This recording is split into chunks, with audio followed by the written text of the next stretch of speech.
Assalamualaikum warahmatullahi wabarakatuh. Halo teman-teman, perkenalkan nama saya Nur Hasanah dengan NIM 11910623906 dari kelas 4B Akuntansi Pendidikan Ekonomi.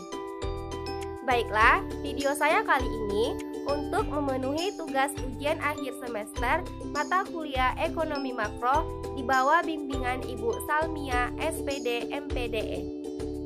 Pada video kali ini, saya akan membahas tentang informasi mengenai keadaan atau kondisi makroekonomi Indonesia di tengah pandemi COVID-19 saat ini. Topik pembahasan yang saya ambil mengenai keadaan atau kondisi makroekonomi saat ini adalah mengenai bagaimana tingkat pengangguran di Indonesia di tengah pandemi COVID-19 saat ini. Membahas tentang pengangguran, teman-teman pasti sudah mengetahui apa itu pengangguran, bagaimana jenis-jenis pengangguran, dan lain sebagainya. Nah, untuk mengingat kembali, saya akan menjelaskan sedikit mengenai pengangguran. Pengangguran adalah sebuah golongan angkatan kerja yang belum melakukan suatu kegiatan yang menghasilkan uang. Pengangguran ini tidak terbatas hanya kepada orang yang belum bekerja. Orang yang sedang mencari pekerjaan dan orang yang sudah bekerja namun pekerjaannya itu tidak produktif juga dapat dikategorikan sebagai pengangguran. Menurut Badan Pusat Statistik dalam indikator ketenagakerjaan, pengangguran ini merupakan penduduk yang tidak bekerja tetapi sedang mencari pekerjaan atau sedang mempersiapkan suatu usaha baru, atau penduduk yang tidak mencari pekerjaan karena sudah diterima bekerja tetapi belum mulai bekerja.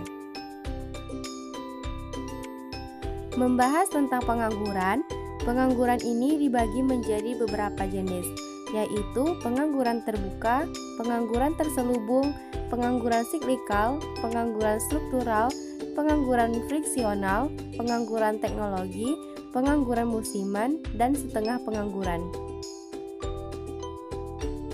Pengangguran itu terjadi karena jumlah tenaga kerja dan lapangan pekerjaan tidak sinkron dan tidak seimbang.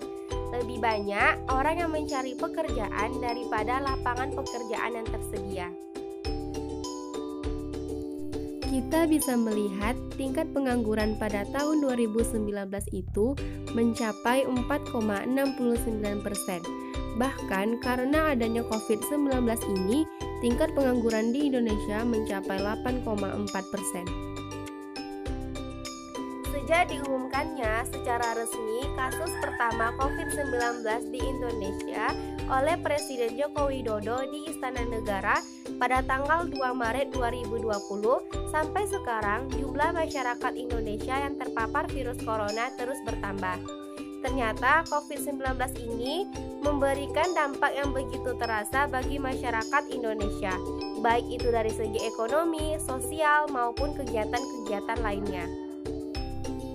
Pandemi COVID-19 membawa berbagai dampak masalah yang kerap menimpa beberapa orang di Indonesia, mulai dari tingkat kemiskinan yang bertambah, kebutuhan pangan yang berkurang, hingga PHK yang dilakukan oleh beberapa instansi pekerjaan terhadap beberapa orang dan pada akhirnya menyebabkan bertambahnya pengangguran.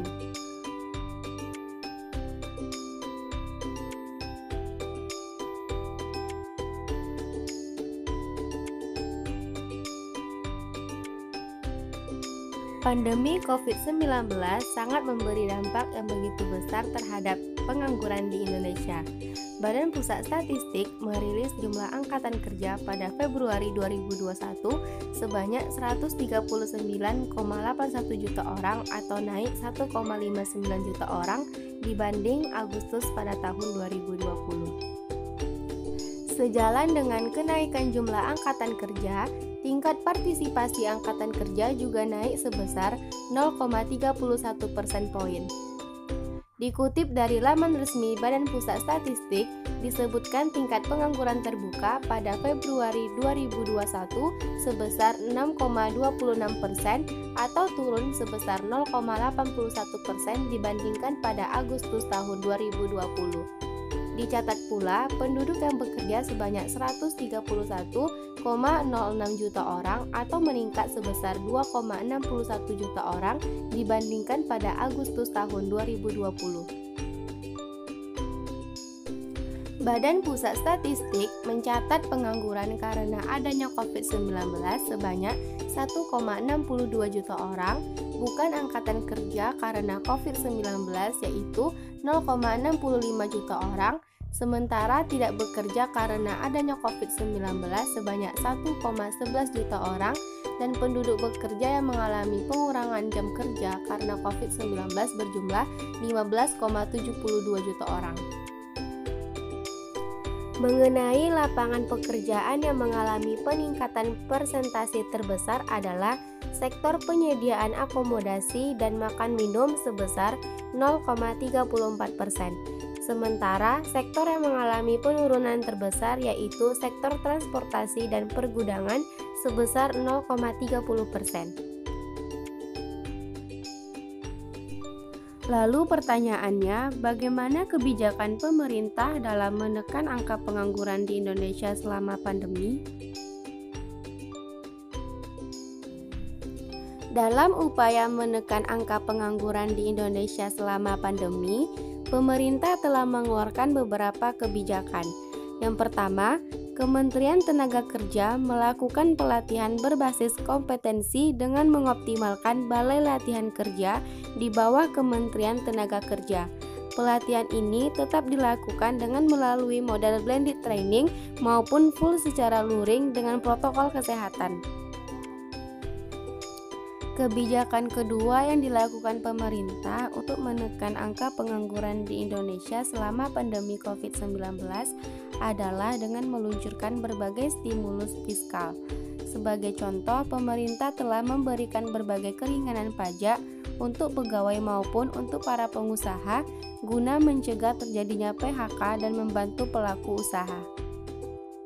Selain stimulus, pemerintah juga meluncurkan program Kartu Prakerja pada 11 April 2020 sebagai program pelatihan dengan tujuan meningkatkan kompetensi dan daya saing pesertanya.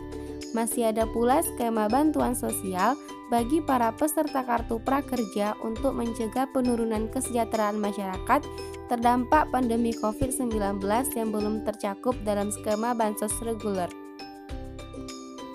Selain itu, pemerintah juga mengeluarkan kebijakan subsidi upah untuk menangani krisis pandemi di bidang ketenagakerjaan.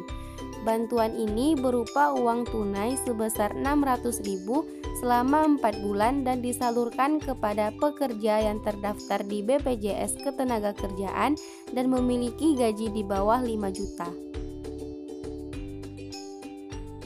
Nah, itulah beberapa kebijakan pemerintah dalam upaya menekan angka pengangguran di Indonesia selama pandemi COVID-19. Sekianlah penjelasan saya mengenai keadaan atau kondisi makroekonomi Indonesia pada saat ini, yaitu mengenai tingkat pengangguran di Indonesia di tengah pandemi COVID-19. Semoga video ini bermanfaat bagi kita semua, dan apabila ada kesalahan dan kekurangan, saya minta maaf. Saya akhiri dengan wabillahi taufiq walhidayah. Assalamualaikum warahmatullahi wabarakatuh.